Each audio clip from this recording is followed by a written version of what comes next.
Sam Altman's crypto project. Worldcoin launched World Token and Mainnet today. Developers now have access to Worldcoin software development kit, so they can start creating apps that use the World ID. That's the project's identity protocol. The introduction of the token also means that the project is finalizing its migration to Optimism. And on all of this news, the token has spiked 20% on some major exchanges. Will, I'm going to kick it off to you. We've been following the Worldcoin story for what feels like a really long time now. We have a launch on mainnet. We have a token. What are you thinking this morning? I'm thinking I'm rich because I bought a bunch of Worldcoin token. No, I'm just kidding. I didn't purchase any of it. No financial advice on the hash. And I don't know why this is actually pumping right now. I guess just because of the news, a headline, we see token go up when there's a headline. This project has been out for a while, but they haven't launched a token yet. So that's probably why all this is going on. 20% isn't as big a bump I thought it would go up, I suppose. Wendy would have more insights into this a little bit. Oh, you're giving me a weird face there. No, because I was looking at Crypto Bubbles. I absolutely love them. You guys check it out. I'm not sponsored or affiliated with them anyway. I just think it's a really dope free product. But I'm looking at it. I just see the market looks like absolute trash this morning. And I'm trying to see what's going on with Bitcoin. I didn't get a chance to check on any trades or anything. But again, like a 20% pump is a bear market pump to me. It's not too terribly exciting. It's fun for people that are actively trading. But yeah, Bitcoin's dumping and we just broke below 29.3 support, which was important. So that makes sense why the market's gross. But Will, can you tell me a little bit more about Worldcoin? Because as far as I know, it's like a very centralized project that's basically going to destroy humanity. What would you like to know, Wendy? So it is an interesting project, right? The idea is to pair Worldcoin with this AI project, or at least that's sort of the ambition here. So Sam Altman is also the founder of OpenAI, and he's been working in the AI scene for quite some time. And the issue a lot of these AI founders see with AI is the fact that you have a hard time knowing who's human and who's a computer. And this project has the idea that if we are able to scan every single person that exists into the orb and control their data, well, then we'll have a better chance of understanding who's a human and who's not, because we'll have a central database with all their information inside this. And then there's an associated token. I don't actually quite get the token part of this. Maybe it's just for like the transacting side of things. Maybe it's to get people to sign up, but there's some sort of utility involved with it. But that's sort of the basis of it, right? So a lot of times we do see people talk about AI and crypto, and there's like absolutely zero correlation. And we saw a lot of those tokens pump earlier in this year when ChatGPT went off bigly. But now we actually have more of a clear case here where people are like, hey, we can actually use some tokenomics to understand who's a human and who's not in the world of AI. And that's what they're trying to do here with this ambition. Of course, it's getting pushed back very heavily by the crypto community, specifically the Bitcoin community, and also Vitalik Buterin, who is the co-founder of Ethereum, saying there's a lot of centralization concerns here. A lot of Bitcoiners look at this as a dystopian project that brings about a lot of the big brother concerns people have about CBDCs and the US government and introducing any sort of fiat government onto token rails. This is like a privatized version of it. And then there's like some Terminator stuff thrown in there. Throw it back to you, Wendy.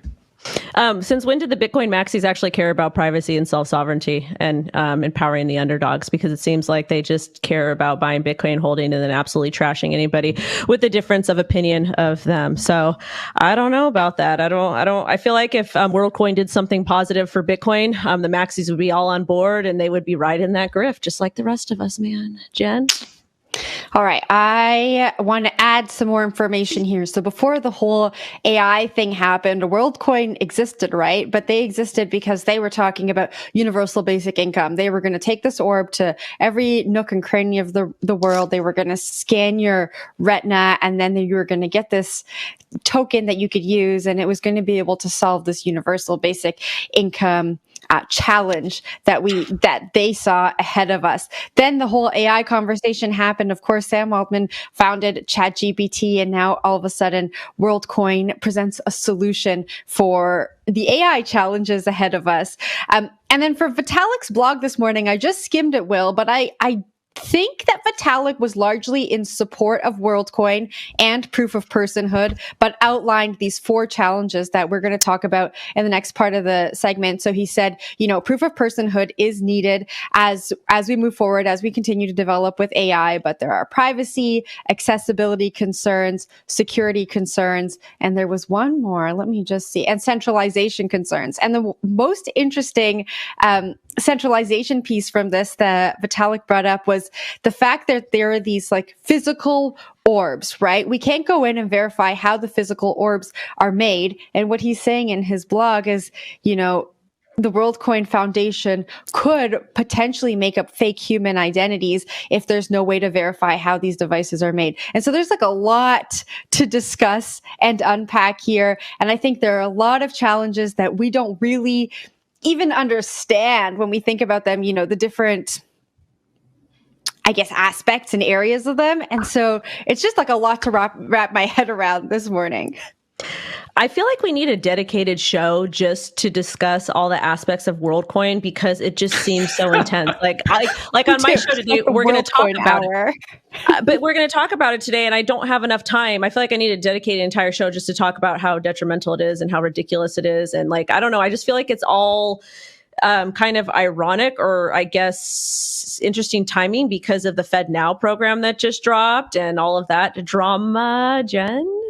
I don't know. I think it's detrimental and problematic, but this proof of personhood thing is really interesting in a world of AI. I think that there is something there. So I see all of the challenges, but I also see the problems that they're trying to solve. I think that's important to say. Will? There's a few cool things that Vitalik does point out in here, and this proof of personhood idea has been tried many times in crypto, and it's been tried on different levels in crypto. The first one was basically governance, right? So in some protocols early days, they had this idea of carbon voting, where if you held a coin, then that probably meant you were a human, and then you would be able to vote on behalf of a project using the representation of your token holdings as a vote. You didn't sign over your keys, but you did give a proof of your keys to be able to show that you were a human who's interacting with the protocol. The thing is, all these things are very gameable at the end of the day, and so they all start breaking down. And so people have tried this in many ways. And the orb coin idea sort of takes on the idea of, hey, let's use hardware and scan everyone into this database, and we'll use some sort of proof to be able to solve the data issue here, that if you get leaked or hacked or whatever, you don't lose everyone's data, but then you can actually prove that everyone's human. The problems that Vitalik raises are that hardware is really tough, right? We've seen stuff with Ledger, we've seen stuff with others in the past where they've had issues, and that just happens, right? No company is perfect, no hardware company is perfect. It's very difficult to make these things. And so you have to put an enormous amount of trust, not only in the design that someone's not messing up by accident, but also in the designers that they're not messing up on purpose, or someone's not doing something nefarious. And so that places a lot of trust in the Worldcoin Foundation's hands, and that could lead to some problems down the road. So I wholeheartedly agree with Vitalik on this subject here. I think it's something to take into consideration if you do choose to pursue getting scanned in the face with an orb. I think I said this last time we spoke about Worldcoin, but when things are made easier for people, they go out and do things without thinking. We scan our biometric data to surpass the line at the airport, and no one thinks what's going to happen with this information I'm giving people. They just think I want to get to the front of the line. I want to get on my plane. I don't want to be inconvenienced in my life any further. And so I think that these challenges that we're talking about right now are super important. We have to talk about them.